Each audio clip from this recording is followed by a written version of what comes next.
Hi സുഹൃത്തുക്കളെ, mothers wonder വേൾഡിൻ്റെ പുതിയൊരു എപ്പിസോഡിലേക്ക് ഏവർക്കും സ്വാഗതം. എൻ്റെ അനുജൻ്റെ മകൻ്റെ മിലിറ്ററി പാസിംഗ് ഔട്ടുമായി ബന്ധപ്പെട്ട് ഒരു ഹൈദരാബാദ് യാത്ര ഞങ്ങൾ 10 പേരടങ്ങുന്ന ഒരു സംഘം നടത്തുക. കുടുംബാംഗങ്ങളാണ് എല്ലാവരും. അപ്പോൾ ഞങ്ങൾ അവിടെ വിവിധ സ്ഥലങ്ങൾ സന്ദർശിക്കാനുള്ളൊരു അവസരം കൂടി ഞങ്ങൾക്ക് കിട്ടി. ഏകദേശം 4ഓളം ദിവസം ഞങ്ങളവിടെ ക്യാമ്പ് ചെയ്തു.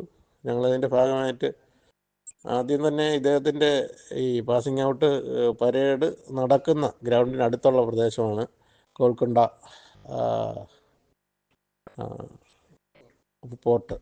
നമ്മുടെ പഴയ ഭരണാധികാരിമാരുണ്ടാക്കിയിരുന്ന അതിമനോഹരമായൊരു കോട്ടയാണ് ഗോൽക്കൊണ്ട ഫോർട്ട്.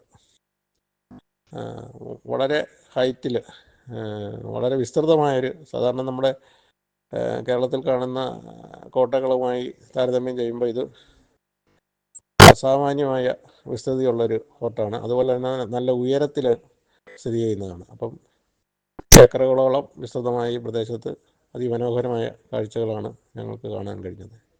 ഗോൽക്കൊണ്ട കോട്ടയിലേക്ക് ഞങ്ങൾ താമസിച്ചിരുന്ന അപ്പാർട്ട്മെൻറ്റിൽ നിന്ന് ഞങ്ങൾ ഷേഖ്പട്ട് എന്ന് പറയുന്ന സ്ഥലത്ത് ഒരു അപ്പാർട്ട്മെൻറ്റിലാണ് താമസിച്ചിരുന്നത്. അവിടെ നിന്ന് ഏകദേശം ഒരു 4 കിലോമീറ്ററേ ഉള്ളൂ.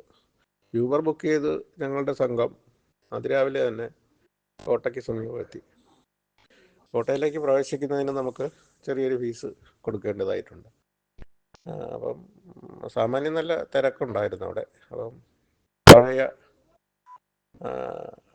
കാല സ്മരണകൾ ഓർമ്മപ്പെടുത്തുന്ന കൽക്കെട്ടുകളും കൽപ്പടവുകളും അതുപോലെ തന്നെ വിവിധങ്ങളായിട്ടുള്ള ഗുഹാഭാഗങ്ങളും അതുപോലെ തന്നെ അന്ന് ഈ നമ്മുടെ ആൾക്കാരെ ശിക്ഷയ്ക്ക് വിധിച്ചിരുന്ന ജയിലിൻ്റെ ഭാഗങ്ങൾ, ഇരുട്ടറകൾ, പിന്നെ അവരുടെ പൂജകൾ നടത്തുന്ന അതിനു വേണ്ടിയുള്ള അമ്പലത്തിൻ്റെ ഭാഗങ്ങൾ, അതുപോലെ ഒപ്പം തന്നെ വലിയ കിടങ്ങുകൾ,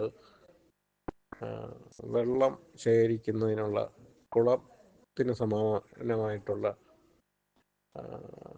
സംഭരണികൾ പോലുള്ള പ്രദേശങ്ങളൊക്കെ അടങ്ങിയതാണ് ഈ കോട്ടയ്ക്കുള്ളിലെ കാഴ്ചകൾ. കോട്ട വളരെ വിസ്തൃതമായതുകൊണ്ട് തന്നെ വളരെ നേരം നിന്ന് കാണാനുള്ള ഒരു അവസരം ഇതിനകത്തുണ്ട്. ഏതാണ്ട് ഒരു ദിവസത്തോളം സമയം നമുക്ക് ഇതിനകത്ത് ചിലവഴിക്കുന്നതിന് കഴിയും. അപ്പോൾ ഇത് എന്ന് പറയുമ്പോൾ ഇതിനകത്ത് കൽപ്പടവുകൾ കയറി പോകണം. നമുക്ക് ഫോട്ടോ സെഷനുകളൊക്കെ എടുക്കാനുള്ള അതിവിസ്തൃതമായ പ്രദേശങ്ങളൊക്കെ ഉണ്ട്. ഇതിനുള്ളിൽ തന്നെ നമുക്ക് അത്യാവശ്യം ലൈറ്റ് ഡ്രിങ്ക്സും സ്നാക്സും ഒക്കെ ലഭിക്കുന്നതിനുള്ള സ്ഥലങ്ങളുമുണ്ട്. ഏകദേശം പകുതി ഉയരത്തിലേക്ക് എത്തിക്കഴിയുമ്പോൾ തന്നെ ഒരു ക്ഷേത്രമുണ്ട്. ക്ഷേത്രത്തിലും പൂജകളും മറ്റു കാര്യങ്ങളും ഒക്കെ നടക്കുന്നുണ്ട്.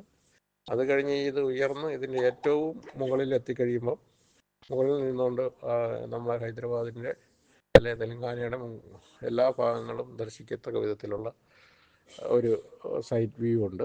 അപ്പം ഈ നമ്മുടെ ഈ മകൻ്റെ പരേഡ് നടക്കുന്ന ഗ്രൗണ്ടും അതിനോടനുബന്ധിച്ചിട്ടുള്ള ട്രെയിനിങ് സെൻ്ററുകളും ഒക്കെ വിവിധങ്ങളായ സ്ഥലങ്ങൾ ഈ കോട്ടയുടെ മുകളിൽ നിന്ന് തന്നെ നമുക്ക് വളരെ ഭംഗിയായിട്ട് ദർശിക്കാൻ കഴിയും.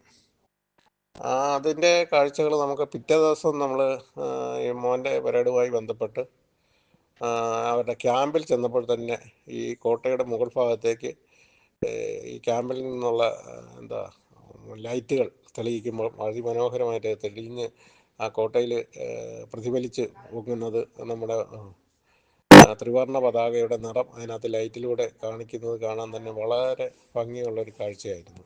അപ്പം ഈ കോട്ടയും നമ്മുടെ ഇപ്പോൾ നമ്മൾ ട്രെയിനിങ് നടത്തുന്ന സ്ഥലവുമായിട്ട് തന്നെ ഒരു പ്രത്യേക ഘടനയും അതുപോലെ തന്നെ ഒരു ബന്ധവും ഇപ്പോഴും നമ്മുടെ ഭാരത സർക്കാർ കാത്തു സൂക്ഷിക്കുന്നുണ്ടെന്നുള്ളതാണ്. അപ്പം പഴയകാല രാജാക്കന്മാർ നടത്തിയിരുന്ന